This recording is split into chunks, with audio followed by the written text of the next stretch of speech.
imposible na daw mag-impeach ngayon dahil sa desisyon. I Hindi see po. the decision before you. I approached you last week. You've been studying it. I see your radio program.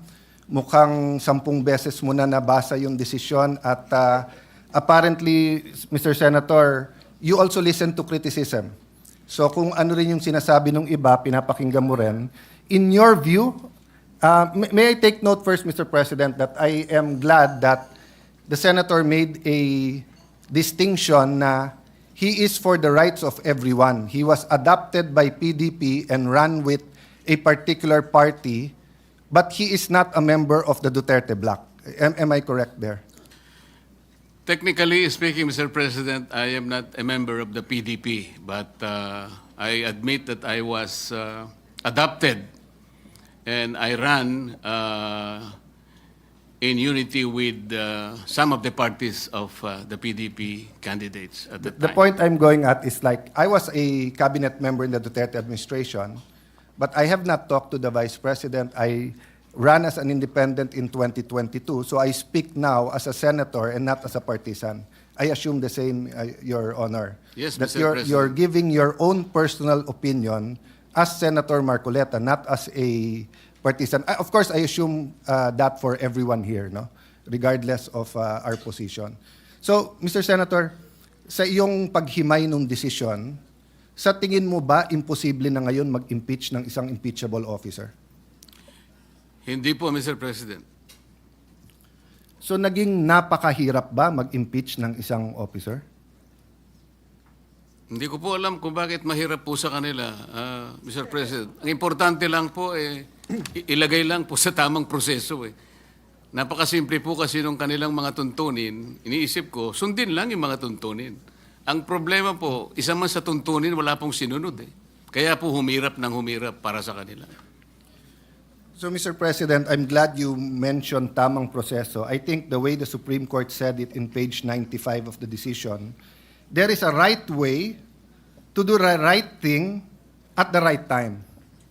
The problem, Mr. President, is sinasabi po nung iba, may decision na sa former decisions, meron ng definition ng initiation, and many of us here were not mere spectators there. I mean, Senator Soto, I think, was in the impeachment court, di ba, of Senator Estrada, Senator Laurentu.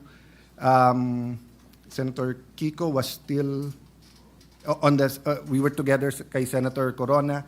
Senator Cheese and I and Senator Miggs were in the House during the prayer 1/3 to the Senate articles of impeachment, di ba? So, hindi po tayo stranger sa mga pangyayaring ito. Ang punto ko, Mr. President, Senator Marcoleta, kung hindi nagsabi ang Supreme Court ng specific na dapat sundin, pwede kong ma-interpret na baka naman masyadong mahirap.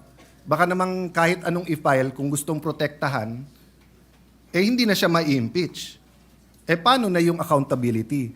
But is it true, Mr. President, that on page 93 of the decision, the Supreme Court actually narrated what has to be done for a valid impeachment complaint? Yes, Mr. President. Allow me to read. 1, the draft article of impeachment or resolution should be accompanied by evidence when made available to members of the House, especially those who are considering its endorsement. 2, the evidence should be sufficient to prove the charges in the articles of impeachment. 3, the draft articles of impeachment and their accompanying evidence should be made available to all members of the House of Representatives, not only to those who are being considered to endorse. Impeachment is an act of the entire House, which requires a qualified minority of only 1/3 of its members to be transmitted to the Senate. However, the House of Representatives is a deliberative assembly where each member should be allowed to represent the views of their constituents. Let me stop there first. Mr. President, may problema ba yung number 1? Na yung articles of impeachment kailangan may ebidensya? Wala pong problema doon, Mr. President. Hindi ba ho baliktad? Kung walang ebidensya, may problema. Tama po. Kasi kung walang ebidensya, ano yon?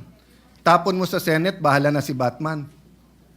So, precisely tama ang Supreme Court that even if 1/3 endorse or file, dapat may ebidensya na. let me go to the second part. The evidence should be sufficient to prove the charges in the article of impeachment. Mr. President, tama po ba na iba po yung sufficiency at iba din po yung quality or yung burden of proof? Di ba? Opo. So halimbawa po, sa piskalya, hindi po kailangan sa piskalya beyond reasonable doubt. Probable. Kailangan lang that there is probable cause that a crime was committed and there is probable cause that the accused committed that crime. Yes, Mr. President. So in the same manner, hindi sinasabi dito sa 2 na kailangan mo ipresenta sa mga congressman lahat ng testimony, lahat ng ebidensya. Ang kailangan lang, if you assume the evidence to be true, it will be enough to convict. Tama po. Because if not, then sayang lang ang oras natin sa Senate. Kung may articles of impeachment ka, walang ebidensya or may ebidensya pero yung ebidensya is not sufficient to prove the charges, either the Senate will be a kangaroo court and convict without evidence or we will be wasting our time. So wala rin problema sa number 2, Mr. President. Wala po, Mr. President. Number 3, ang sinasabi lang ng number 3, kahit na pumirma yung 1/3, kailangan ipakita pa rin sa lahat ng Kongreso. Isa po sa hinanakit po yun nung bata ako dahil ako po'y payat nun at hindi katangkaran.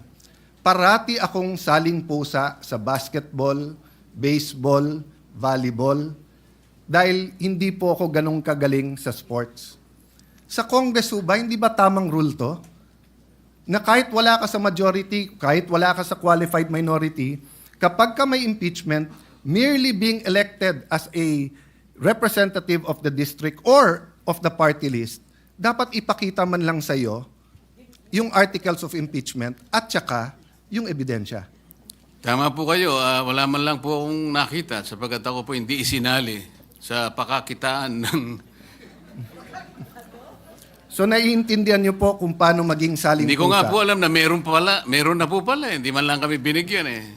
Kaya nung tinanong ko po yung aking mga kasama, kayo pala binigyan, bigyan nyo nga ako ng kopya para mabasa ko. Wala rin kami. Paano nyo pinirmahan? O hindi naman namin binasa nung pinirmahan na. Basta meron lang binigay ng mga signature pages. Doon lang kami pumirma. So Well, hindi nyo nabasa? Hindi. God and the world has a way of correcting itself because now I have the privilege of serving the people here, not as a salimpusa, and definitely, Your Honor, as chairman of the Senate Blue Ribbon Committee, is not a salimpusa here in the Senate. In fact, you are an esteemed neophyte with a very powerful committee. So, again, number 3 is just a simple walang salimpusa rule, which is very good. Number 4, respondent have the opportunity to be heard on the draft articles of impeachment. Hindi ko na po babasahin dahil mahaba, pero basically ang sabi ng Supreme Court dito, hindi naman kailangan pumunta doon ang Vice President. Pwedeng through pleadings. Meron po bang masama dito, Mr. President, na kapag may na-impeach, bigyan man lang siya ng kopya at pasagutin muna siya sa House bago siya pasagutin sa Senate? May masama po ba dito? Wala pong masama, Mr. President. Ang totoo nga po, sinasabi nga na dapat i-repair po lahat ng impeachment complaints, kahit na yung pinirmahan ng 1/3 o higit pa, i-repair sa Committee on Justice. Yun po ang paraan siguro para magkaroon man lang ng pagkakataon ng Vice President, kahit na by pleadings lang, makasagot siya. Yeah. Pero hindi nga po ibinigay. Before I go to number 5, just because I like your answer, Mr. President, one thing that guides me, no? So I've in coming to my decision with this, I follow 2 books. One, the Bible, which is of course a covenant between God and people, tayo, and the Constitution, which is a covenant among the Filipino people and the government, no? Alam mo, both books talk about due process. Ang Panginoon, nung kinain ni Adam at Eve yung prohibited fruit, nagtanong muna siya, ba't kayo nagtatago? Hindi nag-accuse, nagtanong muna, pero alam na ng Diyos. So ang ibig lang sabihin ng due process, sabi ng desisyon ng Supreme Court, magtanong ka muna bago ka humusga. So Mr. President, I was thinking, what if naging masyadong emotional yung eleksyon ng huli? And 1/3 1/3 of members of Congress ay naging anti-administration at ang kinahaharap natin ngayon ay isang impeachment labang kay President Marcos at pag siya'y na-impeach, magiging presidente si Vice President Sara. I wonder if all of us in this room and out of this room will still have the same paninindigan. I hope I will. I'm not judging. I am just saying, Mr. President, what helps me is those two books, but also to put myself in the opposite side, to put myself in that position. What if, so I'm looking, I see my good friend, former Senate President Subiri, shaking his head. So natanaw ko tuloy si Senator Kiko. What if Vice President Lenny and Senator Kiko won in 2022? And what if ang ini-impeach ngayon ay si Senator Kiko? I hope yung decision ko to support this decision would be the same. Tama Because po, dapat walang pagkakaiba. Wala saan pagkakaiba. So number 5, a reasonable period of time determined on the basis of complexity of charges must be given to all members of Congress. Kasi lumalabas po, yes, tama si Senator Soto, ibang mode yung 1/3. Pero lumalabas po mismo sa pleadings, mismo sa sinabi ng House of Representatives, wala pang 3 oras. Yung Wala po. ibinigay sa mahigit 200 na pumirma, samantalang ang complaint is a few hundred pages. Tama po ba? Mahaba pong pahina lahat ang sinabi sa akin, Mr. President, at hindi po nila na kayang basahin sapagkat wala nga silang kopya. Humihingi po sila ng kopya bago pumirma, ngunit wala pong ibinigay. Yun po yung sinabi sa akin ng mga ilan sa aking mga kasamahan doon. Yung number 6 po, Mr. President, madali kasi kailangan yung impeachable act is an act done while they were in their present office. So wala naman pong problema dyan. Meaning, kung may nagawa si Senator Cruz nung konsyal pa siya, pero ngayon Vice President na siya, hindi naman siya pwedeng impeach base sa ginawa niya nung konsyal siya. Tama po.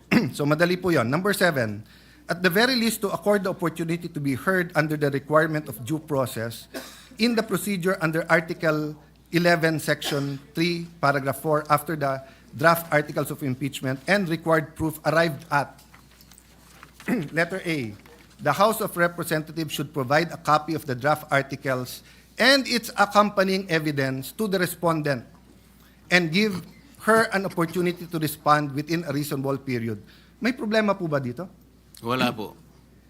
Kapag ka ganito kabigat, natatanggalin mo ang isang impeachable officers, tama po ba yung surprise? Hindi po. Parang, eto yung wag mo nang tignan, 1/3 naman kami, sa Senado ka na, sa Senado ka na mag-reply.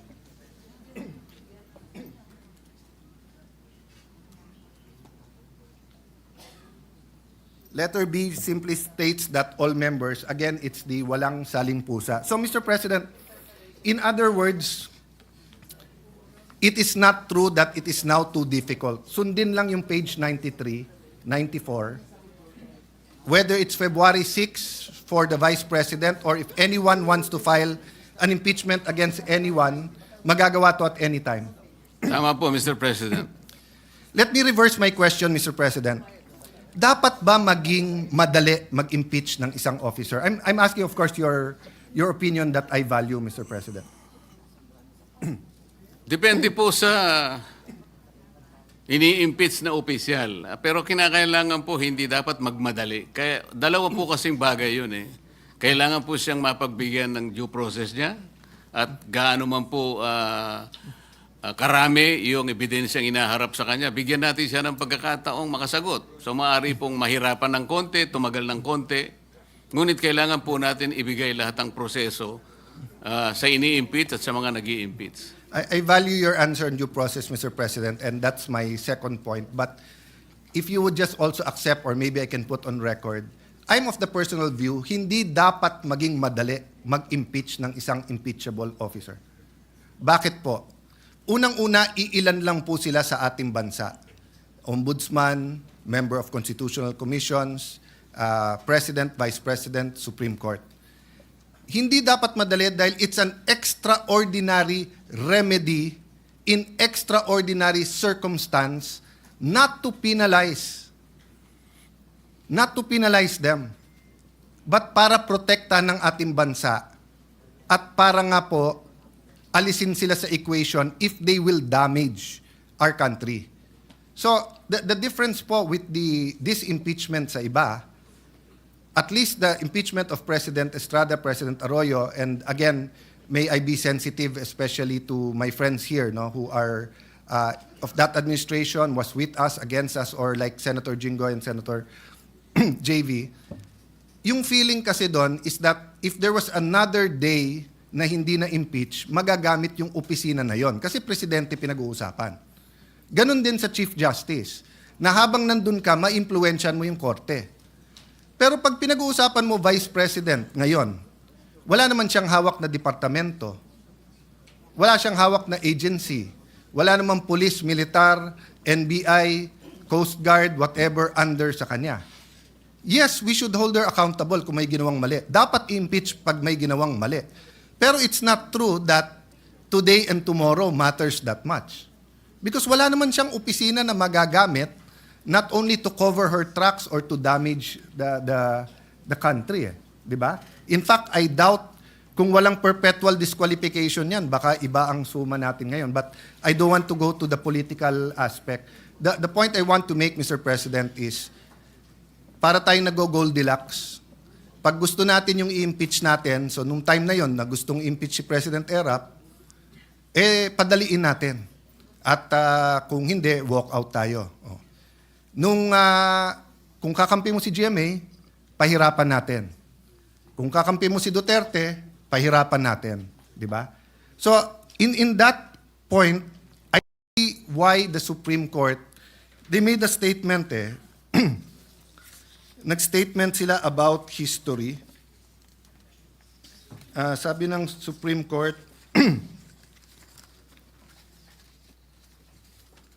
ito po, sa page 94, we understand our history. We have learned that in the past, momentary desires to do what is convenient and concede means to ends have inadvertently created precedents that weaken the succor of law for those who dissent, or those that are society's margins, or those who have fallen out of grace from the powers that be. We have learned that the clash of political interests in the past, often disguised by noble intentions, have obscured the need to address the real problems of corruption, inequality, poverty, and disempowerment faced by our people. Kung ito lang po ang sinabi nila, Mr. President, sasabihin kong hindi ba namumulitika yung korte? But sinabi nila to after page 93 na iniisa-isa nila paano mo i-impeach eh. So parang nga tinuruan na ang Senado at saka House, gusto nyo impeach ang Vice President o sino man, sundin nyo lang to. Wala na kayong problema. So I think in that sense, Mr. President, it's a balanced decision. Ang question, Mr. President, yung tanong ni Senate Minority Leader, former Senate President Soto, operative fact, Mr. President. Mr. President, may I venture to answer the question of Senator Soto nung tinanong niya, ano to? Diba? Ano to yung nag-robe, etc. Nasagot na po kasi ni Sara Geronimo yon. Nung sinabi niya kay Coco Martin, there was never an us. There was never an us. Sinabi kasi ng Supreme Court na void ab initio to. But I have a reason, Mr. Minority Leader, former Senate President, and Senator Ping, why I bring this up. Because I agree with Senator Ping na ano ang i-dismiss natin. Because ang sinasabi ng Supreme Court, and that goes to my last point, for your consideration, Senator Marcoleta, sabi ng Supreme Court, there was never an us, ibig sabihin, void ab initio. So wala tayong i-dismiss. So theoretically, if we do not do anything today, we are following the Supreme Court decision. Except, yeah, that's why I'm agreeing with you. So agree with me when I'm agreeing with you, Mr. Senate President, and Senator Ping. However, human nature is that if we do not do anything, people will say it's pending. And we do have the 1-year, one filing bar. So the Constitution did not intend that every single day of your life as ombudsman, as vice president, president, may nakatutok sa yung impeachment. So it is also fair to the vice president that we dispose of this. The question now is, if it is void ab initio, why did the Supreme Court not apply the doctrine of operative fact? In my research, 2 reasons. One, hindi po bringing up ng House of Representatives ito. Bringing up po to ng House of Representatives later on in the MR. Number 2, there is a rule that kapag ka magkakaroon ng injustice or may ma-oppress, hindi pwede yung operative fact. So since my finding, please correct me, Senator Marcoleta, if I'm wrong. Since my finding po ang Supreme Court na sinircumvent yung 1-year bar, hindi ka ngayon pwede mag-operative fact kasi para mo ni-reward ngayon yung circumvention. Am I correct sa Yes, pagkaintindi? Mr. President, because the doctrine of operative fact is based on equity and fairness. Wala pong equity talaga eh. Hindi po sinunod ang mga tuntunin. So, sa umpisa pa lang, nagpalusot na. Kaya hindi po pwedeng gamitin yung operative fact. I see former Secretary Jeremiah Bellica in the crowd. Sa ease of doing business na si Majority Leader and si Senator Ping, I think were the sponsors, di ba, or the authors of the law. I don't know kung, ang alam ko, covered ang Congress doon eh. So kapag ka 10 days, at kasi ministerial yung sabi ng Supreme Court eh. Kapag ka nag-file ka ng impeachment, yung 10-day, 3-day, ministerial yon. So even if you do not consider it archived, if you apply the ease of doing business law that Secretary Jeremiah Bellica used to very much push in government, you would come to the same conclusion. My point is, Mr. President, we'll never come out with a perfect decision. People will disagree. That's why I agree with the statement of the IBP na ang kailangan sa Constitution ay hindi agreement, kung hindi adherence. The North and South of the United States did not agree on slavery. That's why they fought a civil war. Because they had to see who will adhere to this Constitution, who will treat this piece of paper as a living soul and a covenant of this country rather than just a piece of paper. And grabe po ang devastation sa United States. Buti po tayo nagdidebate lang. Buti po tayo yung dugo ng ating mga bayani ay minsan lang po inalay at ngayon nagdidebate na lang tayo sa desisyon na to. Pero kung hindi natin susundin ang Supreme Court decision and we will court a constitutional crisis, we will tear the Constitution apart because, Mr. President, this is going to second to the last question. May option ba tayo not to follow the Supreme Court? Wala po, Mr. President.